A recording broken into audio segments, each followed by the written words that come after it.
नमस्कार। आज हम लोग स्केरी हब की वायरल हिंदी हॉरर कहानी समर कैंप की चीर-फाड़ करने वाले हैं। ये सिर्फ एक कहानी नहीं है, बल्कि डर और सस्पेंस का एक ऐसा जाल है जो आखिर तक आपको अपनी गिरफ्त में रखता है। तो चलिए देखते हैं कि ये कहानी ऐसा करने में कामयाब कैसे होती है। कहानी की शुरुआत ही होती है एक पुरानी, डरावनी किंवदंती से। एक सुनसान कैंप साइट, एक खोया हुआ दोस्त और एक रहस्यमयी साया।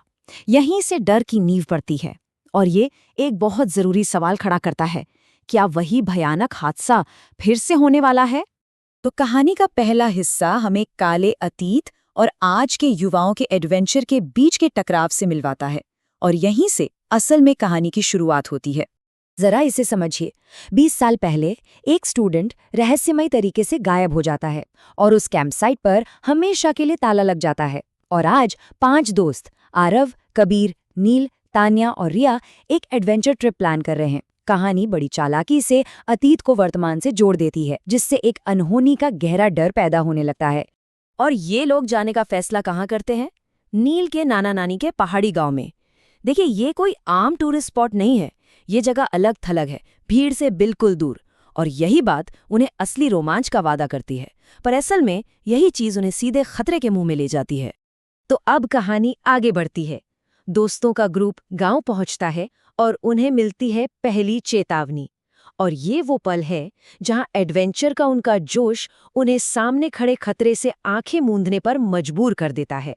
जैसे ही वो गांव पहुंचते हैं, माहौल में एक अजीब, दिल बैठा देने वाली खामोशी होती है।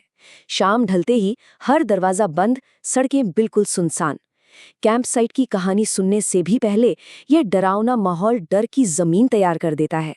और फिर नील की नानी की तरफ से मिलती है सीधी चेतावनी। जंगल के उस पार एक पुराना कैंप साइट है। कहते हैं वो जगह हॉन्टेड है, उसके पास भी मत जाना। ये कहानी का वो मोड़ है जहां लोकल कहानियां और बाहरी दुनिया आमने सामने आती हैं। लेकिन इस चेतावनी का उन पर क्या असर होता है? डरने के बजाय वो और भी एक्साइटेड हो जाते हैं। अरे वाह, उनके लिए यही तो वो असली रोमांच है जिसकी उन्हें तलाश थी। और वो रात में चुपके से वहां जाने का वो खतरनाक फैसला कर लेते हैं।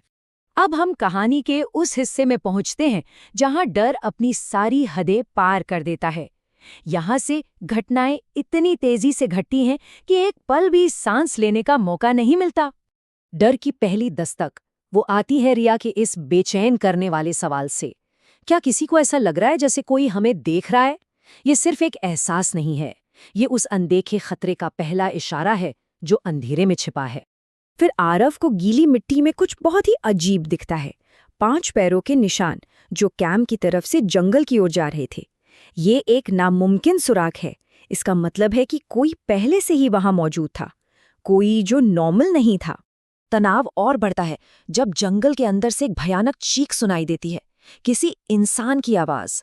और जैसे इतना काफी नहीं था, ठीक उसी पल उनकी टॉर्च अचानक बंद हो जाती है। अब वो घने अंधेरे में पूरी तरह से बेबस हो जाते हैं। वो सब डरे सहमे टेंट के अंदर बैठे हैं और तभी उन्हें टेंट की दीवार पर एक इंसानी परछाई चलती हुई दिखती है। लेकिन वो पांचों तो टेंट के अंदर है, तो फिर बाहर कौन है? ये एहसास ही रोंगटे खड़े कर देने वाला है। और फिर वो होता है जिसका सबको डर था। सुबह 4 बजे जब आरव की आंख खुलती है, कबीर टेंट में नहीं होता। बाहर जमीन पर सिर्फ किसी को घसीटने के निशान मिलते हैं। 20 साल पुरानी कहानी सच हो चुकी थी। इतिहास ने खुद को दोहराया था। यहां से कहानी एक जबरदस्त मोड़ लेती है।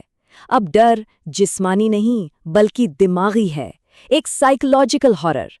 अब दोस्तों को अपने गायब हुए दोस्त की एक ऐसी सच्चाई पता चलती है जो उनकी यादों पर ही सवाल खड़ा कर देगी। जब वो वापस गांव पहुंचते हैं तो नानी की बात सुनकर उनके होश उड़ जाते हैं। वो कहती हैं, कैसी बातें कर रहे हो? तुम 4 लोग आए थे, चारों यहीं पर तो हो। ये एक ऐसा बयान है जो उनकी पूरी दुनिया हिलाकर रख देता है। और फिर आता है सबसे बड़ा, सबसे ठंडा खुलासा। नानी उन्हें 20 साल पुरानी एक तस्वीर दिखाती हैं। उस तस्वीर में मौजूद 5 स्टूडेंट्स में से एक का चेहरा हूबहू कबीर जैसा है, वही लड़का जो 20 साल पहले गायब हुआ था। अब सारी कड़ियां जुड़ने लगती हैं। दोस्तों को याद आता है कि वो कबीर से सिर्फ 3 महीने पहले ही तो मिले थे। क्या वो उसे सच में जानते भी थे? या जिस दोस्त पर भरोसा करके वो यहाँ आए, वो उसी गायब हुए लड़के का भूत था जो अपना बदला लेने लौटा था। लेकिन कहानी यहाँ खत्म नहीं होती। असल में सबसे भयानक मोड़ तो अब आने वाला है। ये डर खत्म नहीं हुआ है, इसने तो बस अपना अगला शिकार ढूंढ लिया है। आरव के फोन पर एक अनजान नंबर से मैसेज आता है।